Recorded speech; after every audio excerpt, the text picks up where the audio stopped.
Guys, sinugod ng mga kabataan ngayon dito sa Senado dahil gustong gusto daw nilang ipatuloy ang impeachment trial laban kay VP Sara Duterte. Ayan po sila oh. Ayan, mga akbayan oh.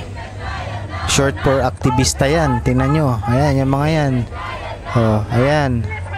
Dito po yan sa may kabilang kalsada. Kasi nga, nung isang araw, nanggulo sila sa harap ng Senado. Sumampa sila sa gate. Hindi talaga sila nagpaawat.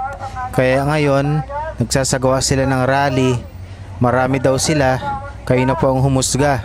Yun nga lang, pansinin nyo, puro kabataan. Ayan.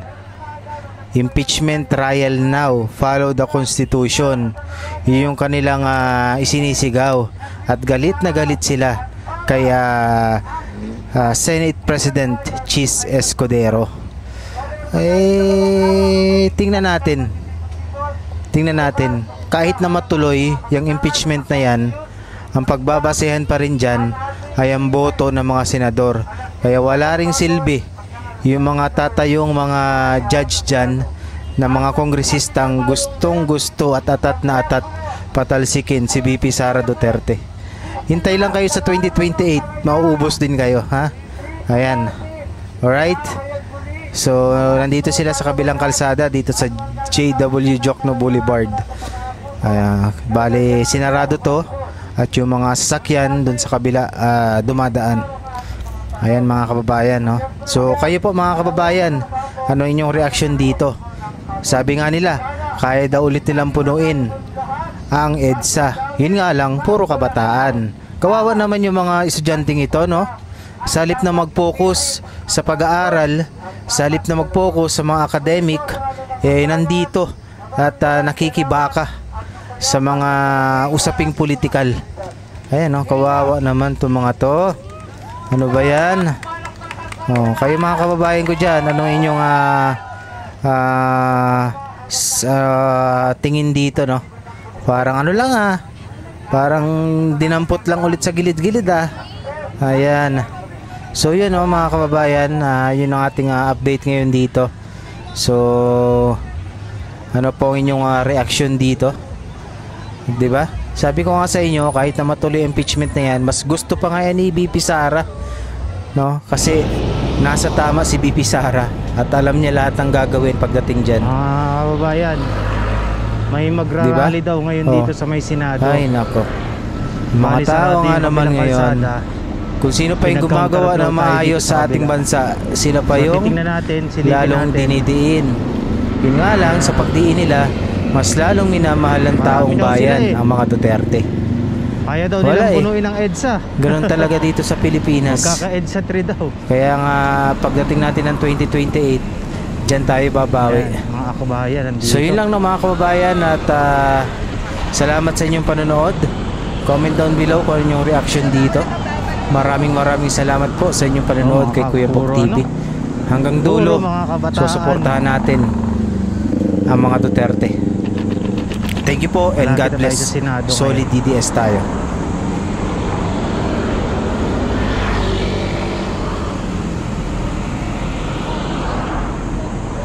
Kasi gustong gusto nilang ipa-impeach si VP Inday Sara Duterte. Gayong ang taong bayan naman ayaw naman. Karamihan ng taong bayan ayaw ipa-impeach si VP Sara Duterte.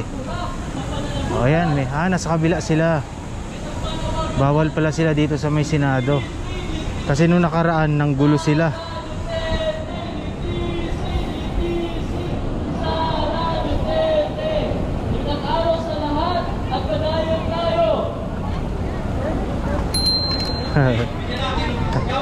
Ikot lang ako. Dami nila pati mga bata kasama. Wala sa partido ng gagawa at dakila sa bilis ng takbo-takbo.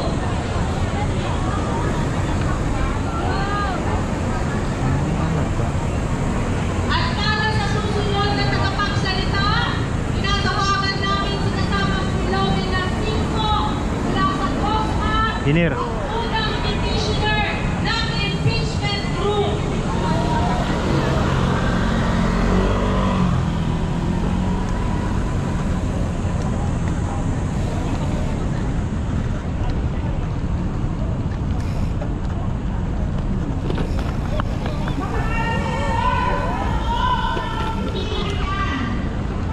Dami nila. Nandun pala sila sa kabila. Oh. Kala ko ba kaya nilang punuin ang EDSA? Eh mga bayaran lang naman yan mga yan eh. Kung hindi pa bayaran, wala naman sasama sa mga yan.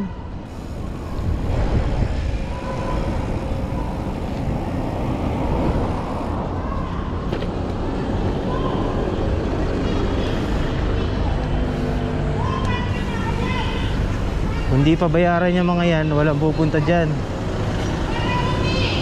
Hindi na sila pinayagan dito sa may Senado kasi sumampa sila sa gate ng Senado ng gulo.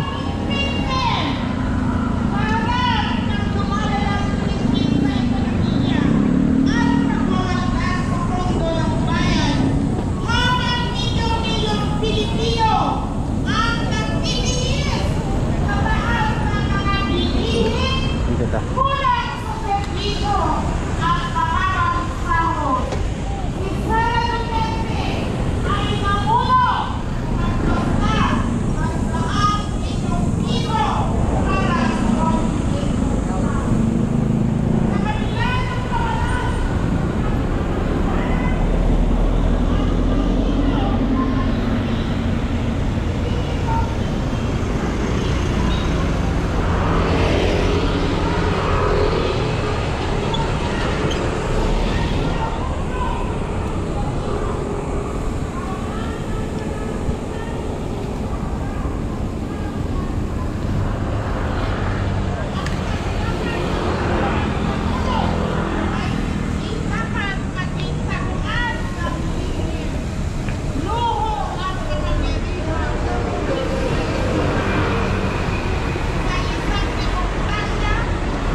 Tuhan